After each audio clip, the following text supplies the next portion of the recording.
안녕하세요, 닥터 반니. 안녕하세요, 닥터 미니입니다. 예쁜 거 혹은 예뻐지는 것 자체가 직업인 분들이 있죠. 바로 연예인입니다. 연예인 분들은 어떤 시술을 하고 왜 하고 했을 때 어떤 효과가 있는가, 여기에 대해서 궁금증을 파헤치고자 오늘 닥터 미니 선생님을 모셨습니다.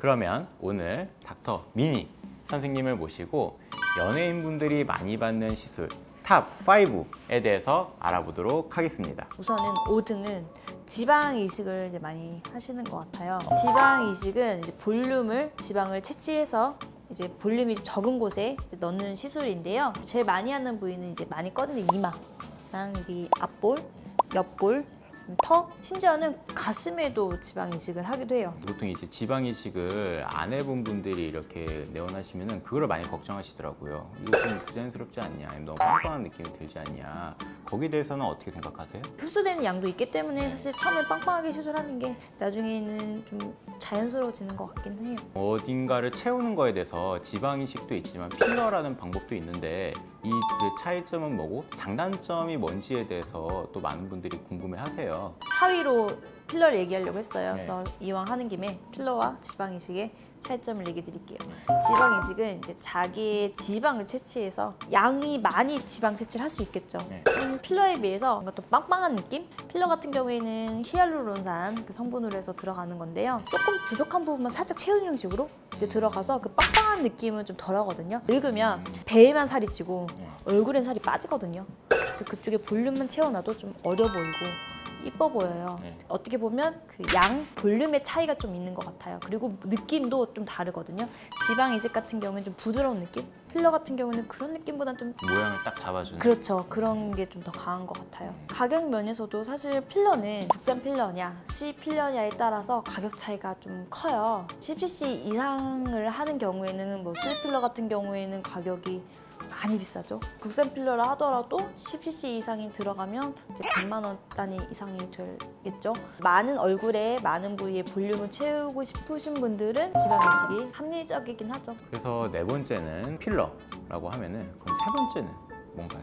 연예인들은 이제 촬영이 많은 날에는 때는 잠도 못 자고 스케줄도 빡빡하면 이제 특히 조명이 세잖아요. 예. 그러면 피부도 푸석푸석해지고 예. 촬영에서 봤을 때는 좀 피부가 광이 나는 듯한 느낌이 드는 적 있지 않아요? 얼굴이 반짝반짝반짝 하잖아요. 예, 그 김희애 씨가 한때 물광 피부로 되게 유명했었죠. 네, 그런 시술이 스킨 부스터예요. 쉽게 생각해서 피부에 주는 영양 주사라고 생각하시면 돼요. 네. 예를 들면 비싼 화장품을 바르면 흡수율이 낮아요. 그래서 스킨 부스터는 피부에 좋은 영양 성분을 진피층에 주사를 해서 콜라겐도 생성시키고 보습력도 높이고 또 주름이나 이런 잔주름도 좋아지게 하는 그런 피부의 영양 주사예요. 피부 예민하신 분들이 이제 스킨 부스터를 맞으시면 피부가 건강해진다고 말할 수 있어요. 스킨 부스터의 대표적인 종류로는 리쥬란이나 흔히 샤넬 주사라고 말하죠. 또 엑소존 이런 여러 가지 종류가 많아요. 종류는 무슨 차이예요? 다 성분이 달라요. 영양제도 성분이 다르듯이 그러면은 연예인들이 많이 받는 시술 2위. 살을 빼보신 분들은 아실 텐데 살을 빼면 얼굴살만 빠지고 안 빠지는 부위가 있어요. 예를 들면 팔뚝이라든가 옆구리, 복부 같은 경우나 허벅지 쪽은 잘 안 빠지는 부위거든요. 그런 경우에는 빼기 위해서 다이어트 주사를 해요. 빠지지 않는 부위를 구조적으로 지방 분해 주사를 해서 슬림하게 만드는 시술을 많이 하는 것 같아요. 그럼 이제 연예인분들이 많이 받는 피부 시술 대망의 1위. 가장 많이 받는 시술은 보톡스인데요. 보톡스는 대표적으로 주름 보톡스가 있고요. 더모톡신이라 그래서 스킨 보톡스가 있거든요.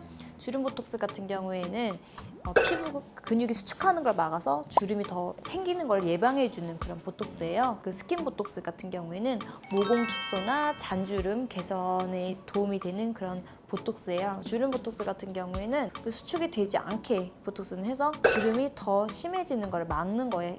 그래서 거꾸로 주름을 피는 건 아니에요.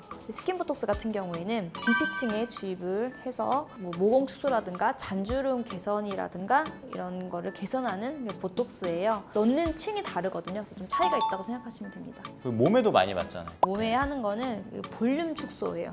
승모근이라든가 종아리 부분에 이제 보톡스를 넣어서 그 근육을 못 쓰게 하는 거예요. 못 쓰게 하면 볼륨이 작아지겠죠. 바디보톡스라고 하는데요. 여름에 좀 많이 하시는 편인 것 같아요. 왜냐면 노출도 해야 되니까.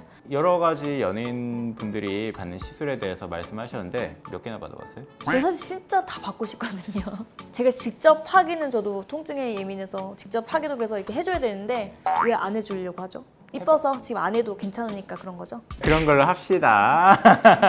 제가 시술을 많이 하지만 저는 거꾸로 시술 받을 시간은 사실 별로 없어요. 병원에 있으면 뭐 좋겠다 많이 하시거든요. 다 시술 맘대로 받을 수 있지 않냐. 하지만 저희가 일하는 시간에는 받을 수 없고 그 이후에는 또 다 퇴근하고 하기 때문에 오히려 저는 더 받을 시간이 사실 없어요. 보톡스는 근데 제가 나이도 이제 있다 보니까 늙으면 안 되기 때문에 이제 보톡스는 주기적으로 맞고 있고요. 그 얼마 전에 리쥬란도 아 맞다, 리쥬란도 했어요. 리쥬란을 할 나이가 이제 된 것 같아서 이제 리쥬란을 했고요. 이제 저희도 이제 40을 바라보고 있기 때문에 판니 이상 오늘은 연예인분들이 많이 받는 시술 탑5에 대해서 알아봤습니다. 코로나가 슬슬 종말할 시점이 보이는데 마스크 뒤로 감춰두었던 피부를 또 공개해야 될 날이 오기도 하겠죠. 미리미리 준비를 하는 자세가 필요할 것 같습니다. 이상 닥터 판니 닥터 민이었습니다. 안녕. 안녕.